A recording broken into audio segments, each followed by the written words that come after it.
All right, now we are back with some beginning after the end. I've done a few on this channel already, so we are just getting back to the flow. Hopefully this will be me continuing.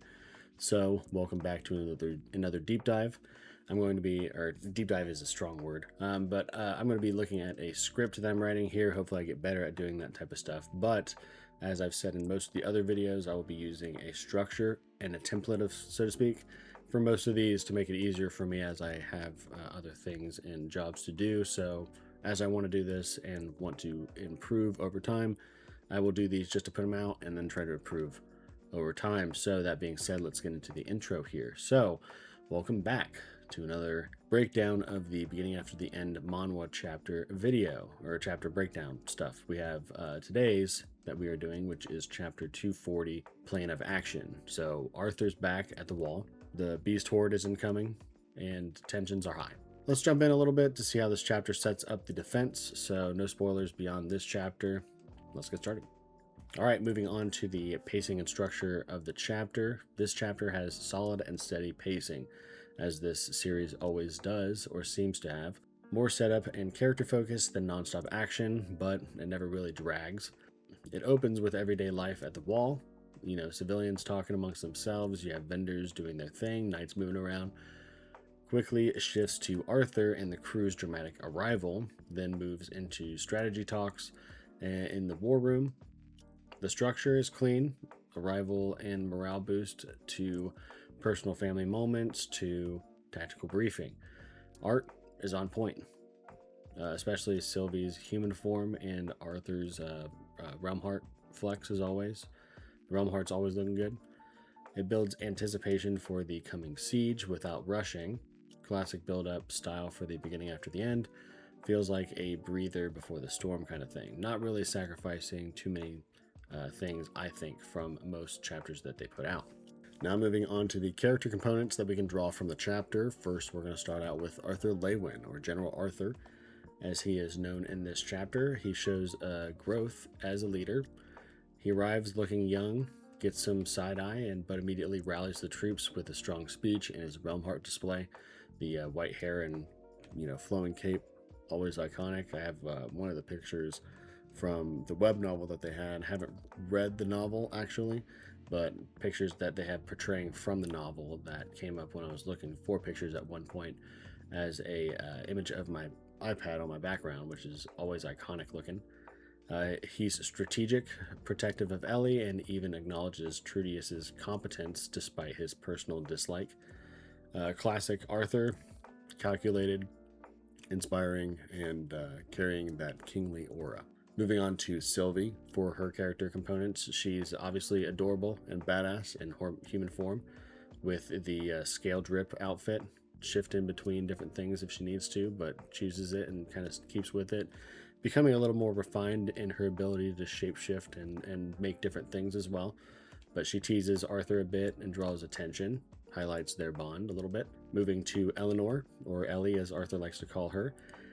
Eager to contribute as a magic archer, not only to help her skills, but seeing her parents move into that space as well. And then obviously, Arthur's not thinking about this, but the ultimate goal that I'm sure that she wants to, show that she can contribute is to make her brother proud, Arthur. But as we saw, he even gets frustrated with his parents going off because they have the ability to fall in this war as well. And they don't really want Ellie to be doing that, or he doesn't want Ellie to be doing that. Even though I think that we heard that Eleanor was able to get permission from the parents, it still doesn't very sit well with Arthur, which is understandable. He's living multiple lives, coming from one that he didn't really have anybody in, at least that we saw so far, to now that he has grown up with these people and just doesn't want to lose them.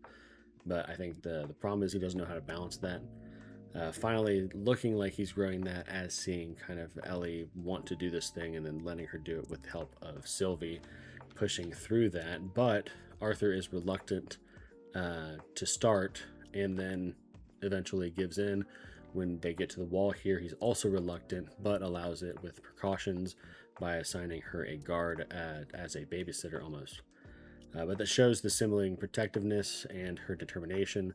I did think that I saw a little bit of caution whenever he said that whenever Arthur came in, said that he was glad that the troops could take care of her. And, he had said, even though he's part of the wall and he knows how this is going to go, he was very worried that they would not be able to protect her. So I'm hoping that didn't slip by Arthur because it's going to happen in the future. I'm hoping it just kind of didn't register for him, and that's not actually going to be something that we need to look forward to or plan for, that Ellie might get hurt within this wall siege portion of this story here. But we're going to move on. So now we have Trotius Flamesworth. He is efficient. He's a callous commander. Always looks pissed. Runs a tight ship. Arthur respects his skill for war despite the backstory with Jasmine's past, which, if you know, you know. If you get to this point, you probably do. But it adds tension and realism to leadership, I think, kind of having that dynamic within the war room. Moving on to the last character components point we have, which is the supporting cast. We have the knights and the captains.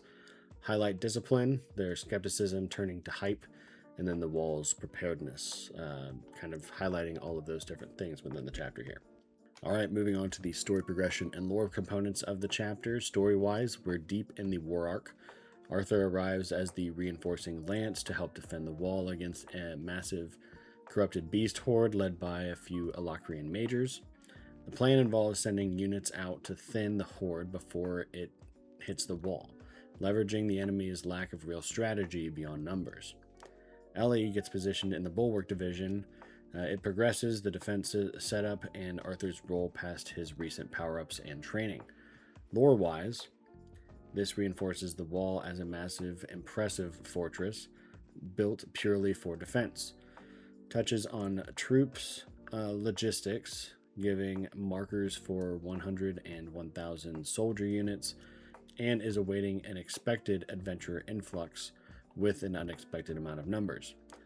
Hints at Alacrian majors hurting them, thus showing some control method over the corrupted beasts. Shows integration of lances into frontline command and family involvement in war efforts.